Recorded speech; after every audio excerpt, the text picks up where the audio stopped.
हाय मित्रांनो, कशा आहात? मस्त ना? मी पण मस्त. तर मित्रांनो, 3-4 दिवस झालं व्हिडिओ टाका म्हणते, व्हिडिओ बनवा म्हणते. व्हिडिओ काय बनवायला वेळ भेटेना आणि बनवू पण शकत नाही, कारण पण तसंच, कामं पण तसंच. एखादी गोष्ट आपण ठरवतो आणि ती गोष्ट नेमकी होत नाही, त्या गोष्टीत नेमकी अडथळा येते. माझा विषय तसंच चालू आहे बघा. किती पण काय पण मी ठरवते, ती मात्र वायाच जाते. कधीच माझी गोष्ट आयुष्यातली ठरवलेली झालं असं नाही. तर मित्रांनो, असू दे. तर मित्रांनो, बुधवारी मतदान होता, मतदान केला चला तर केला चला. आता आतुरता सगळ्यांना राहिलं आहे की कोण आपलं भविष्य उजळवणार, कोण आपलं भविष्य हे करणार. सगळ्याला तर वाटते ना. अगदी बघा, तरुण विद्यार्थ्यांना वाटतं की आपलं भविष्य कोण सुधारणार. आपण मतदान केलं, इतका हक्कानं मतदान केलं की आपलं भविष्य कोण सुधारावं, म्हणजे शिक्षणाची काहीतरी सोय होईल का, किंवा आम्हाला नोकरीची संधी भेटेल का, असं तरुणांचं. शेतकऱ्याला काय वाटत असेल, कोण निवडून येईल बाबा, शेतकऱ्याचं भलं कोण करेल. प्रत्येकाची ज्यांची स्वप्न, आणि आमच्या लाडक्या बहिणीची तर चालूच आहेत. म्हणजे आपल्या लाडक्या बहिणीला वाटतं की पहिला जो होता तोच असायला पाहिजे.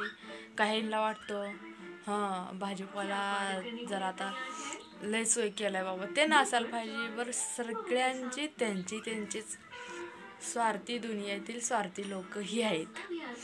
मित्रांनो, मला काय सांगायचं आहे, तुम्ही मतदान केला, निवडला, पण शेतकरीला मात्र तुम्ही कोण पण आलं तर शेतकरी मात्र आज शेवटी हाय तिथंच आहे. शेतकरी कधीही सुधारणार नाही. फक्त वर मीठ मसाला लावायला लागलेत, शेतकरीला मात्र डुबवायला लागलेत.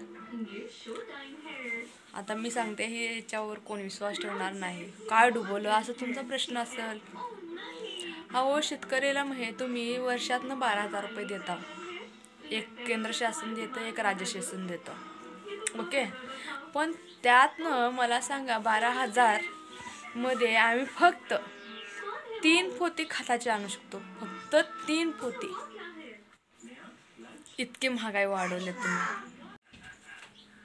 इतकं महागाई वाढवली. फक्त 3 पोती आम्ही खताचे आणू शकतो.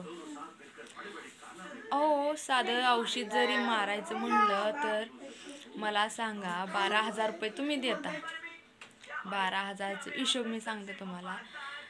जर एक औषध, राऊंडअपचं औषध घेतलं गवतावर तणनाशक म्हणून, त्याचा रेट आहे 600-700 रुपये. एकराला लागते 2 बाटलीच्या वर लागतेच. ती 2 बाटलीचा हिशोब करा तुम्ही. DSP म्हणा, किंवा तुम्ही जी खत घालता का नाही,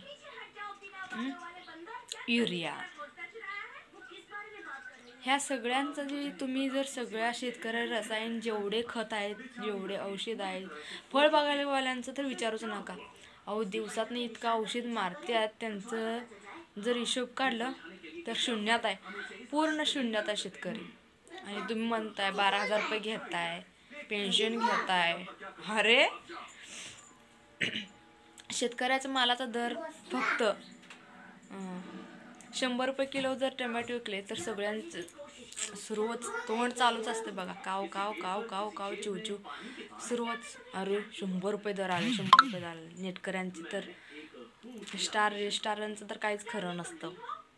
अहो, फक्त 15 दिवस तुम्हाला 100 रुपयेनं काय टोमॅटो घेतला तर लगेच सरकार विचार करतो, अरे 100 रुपये भाव वाढला, आता शेतकरी श्रीमंत झाला तर माझ्यानं चढ होईल म्हणून लगेच दुसऱ्या देशातनं लगेच निर्यात करून घेतो. कांद्याचं दर वाढलं, 2 दिवस आठवडाभर वाढतं, लगेच कांद्याचं निर्यात करून घ्यायचं.